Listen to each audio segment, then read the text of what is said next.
Hello, hi there. In this video, I'm going to talk about a seminal research paper which is Attention is All You Need.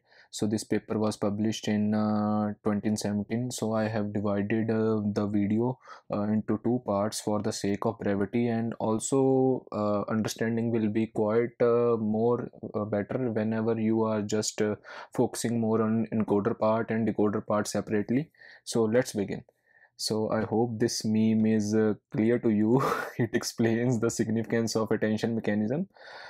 So in 2017, this seminal paper came out and it proposed a transformer based architecture. So the transformer based architecture was a significant improvement over RNN, and it at its very core it uses a attention mechanism. So attention mechanism is a bunch of matrix multiplication operation. So the question is, why transformer? Why not RNN and other things like? So it was observed RNN was failing to capture long range dependencies whenever we are modeling long token length as input. So whenever just in the training data, if we are just giving input sentences which are very long, for example 4,000 5,000 words, so RNNs were failing to capture long range dependencies. And second thing was due to the integrated nature of RNN, so it was also having vanishing gradient problem, and these problems are like causing numerical underflow and other things, and this is like very significant problem. So RNNs, they were trained sequentially and they are also inferred sequentially, so this creates a bottleneck in IOs, and so that's why RNNs are not highly parallelizable on the CPU and GPU, whereas attention mechanism is like a matrix multiplication operation, and it can be parallelized on the GPU despite having a order of n square time complexity. So whereas this is a diagram from original paper, I have whitewashed the decoder part, so I will be explaining the encoder based part only in this video. What I feel is it's quite easy to understand the encoder part. Like if we encoder part of the transformer do is like it will project each token into 1024 dimensional vector, and and as there are 5 tokens in this document, it will the resultant encoding will be 5 cross 1024 dimensional vector in case of encoder based transformer only.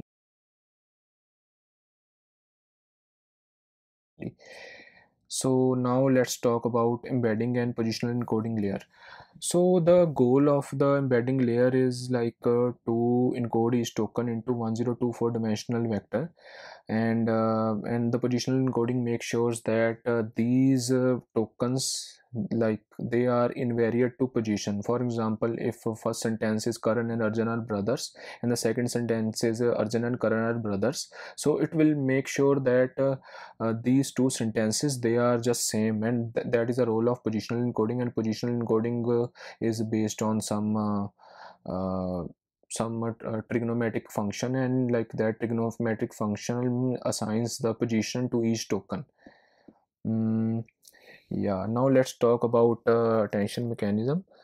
So as each token is encoded into 1024 dimensional vector by embedding and positional encoding layer, so what it will do is it will initialize key query value triplets. So these triplets, they are initialized, so each of the triplets will represent 5 cross 1024 dimensional vector, and there are some weight metrics which are also randomly initialized. So the like what it will do is it will multiply each key vector with the wk weight matrix, and query with the wq, and value with the wv. So like 5 cross 1024 dimensional vector will be just multiplied with 1024 comma 1024 dimensional vector, and resultant embedding will be also 5 cross 1024 dimensional vector.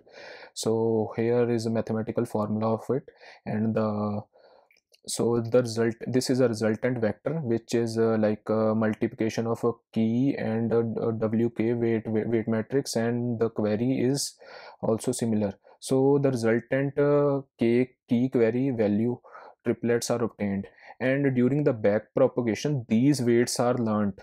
So these weights are learned, and like it makes sure that these key query value triplets, they are just linearly projected into three different resultant tensors.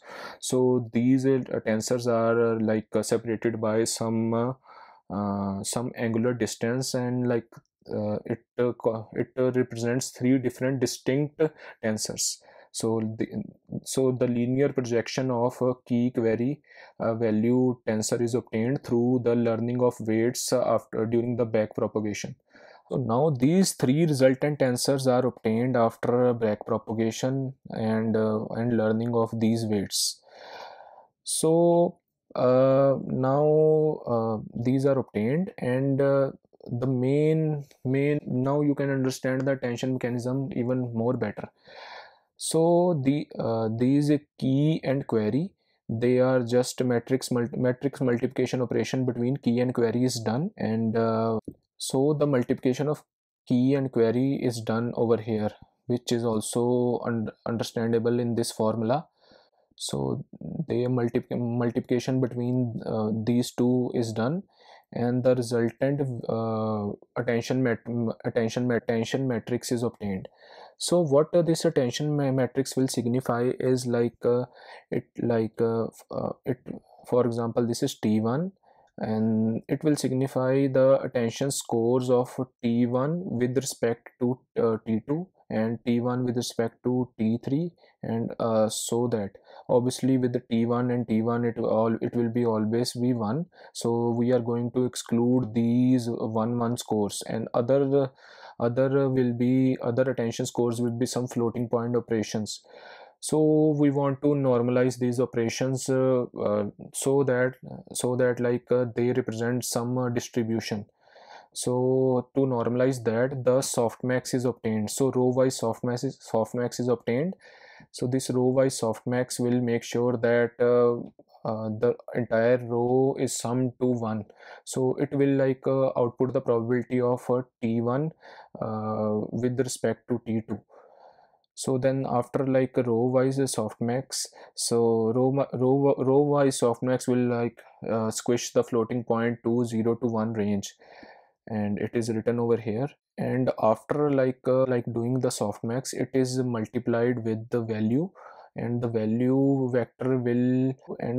will output 5 cross 1024 dimensional vector. So this is a resultant of a tension mechanism.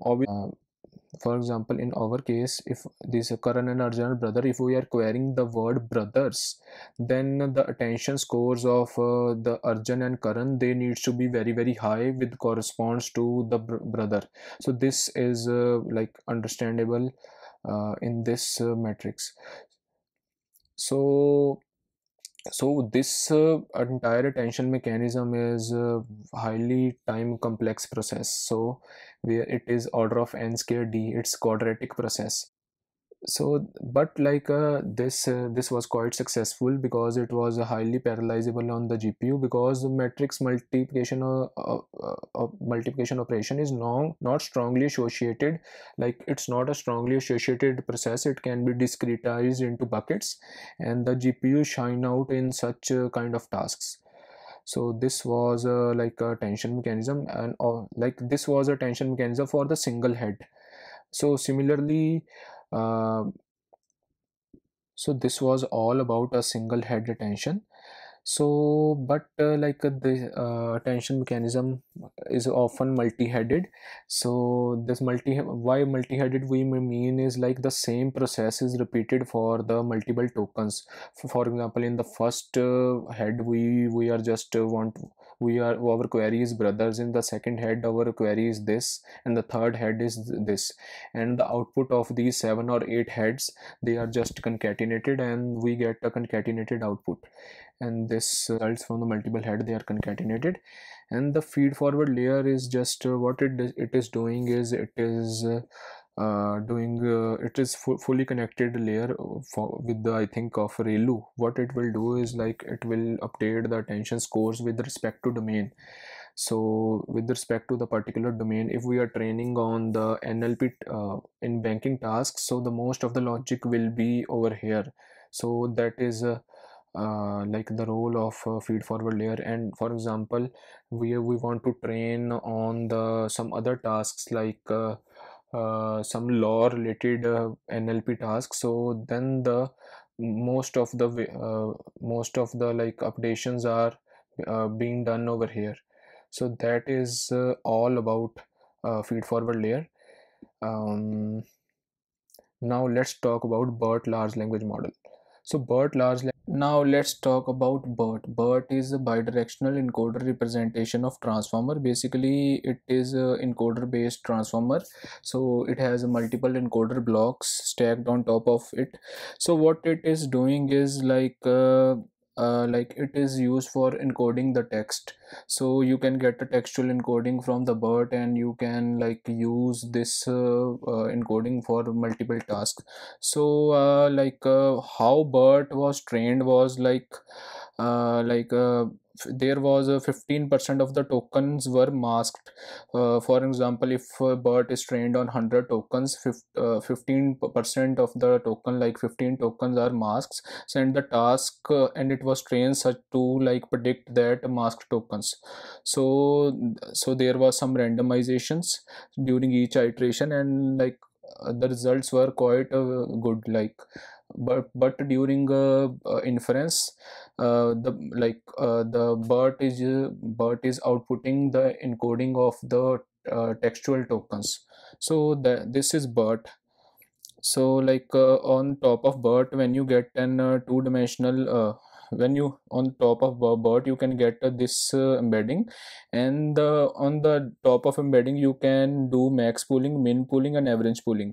Basically, max pooling is just taking the max of these five arrays, and min pooling is taking minimum values of these five arrays, and average pooling is taking average of these five arrays. And it is kind of similar to convolutional neural networks.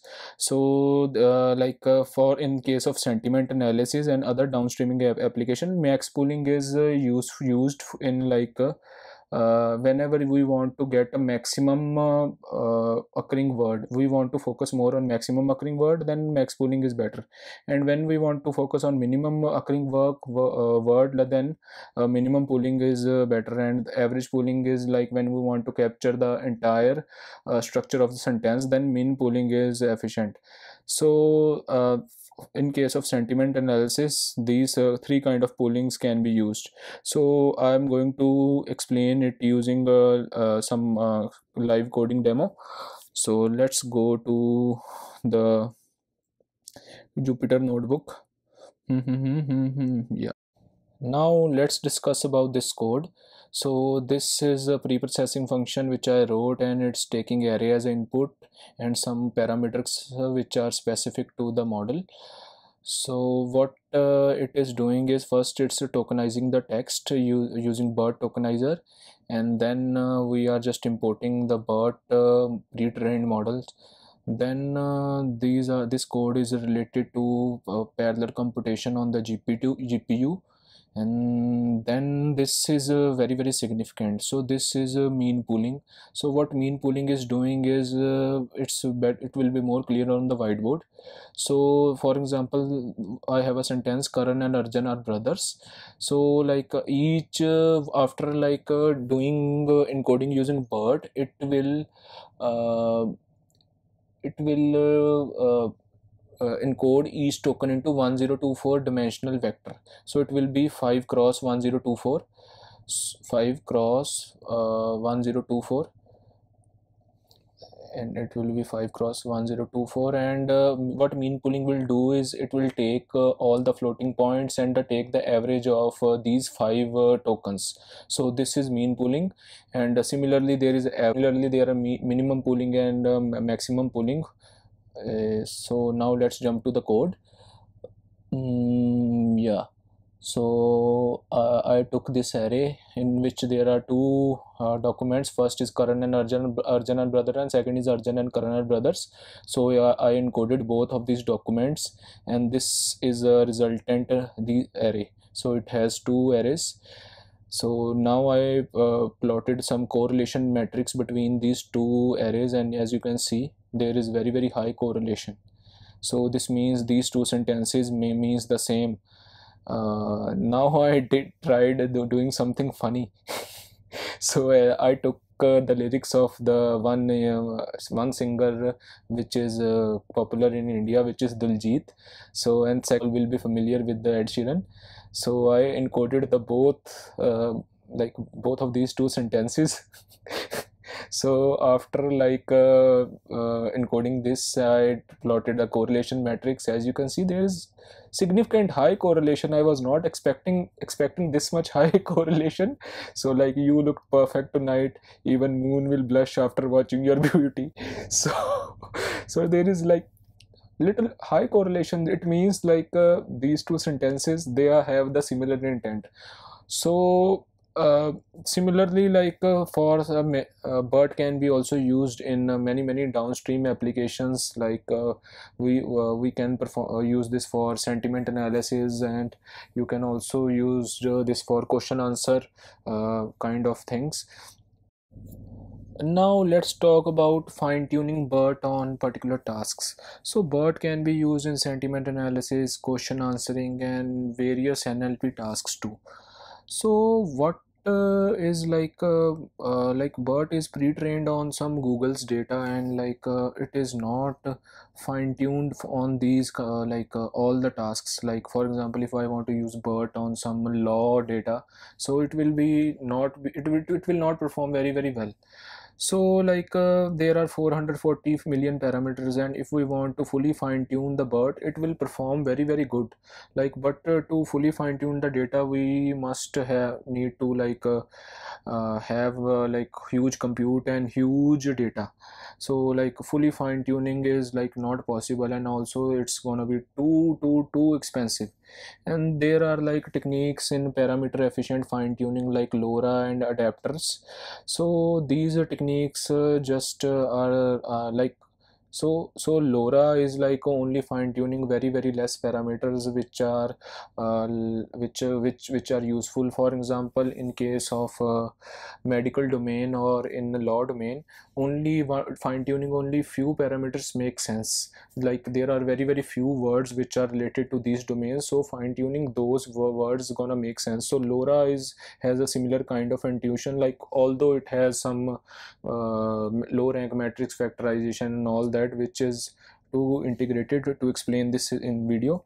And second is adapter is a task specific layer which is installed on the top of transformer for a particular domain.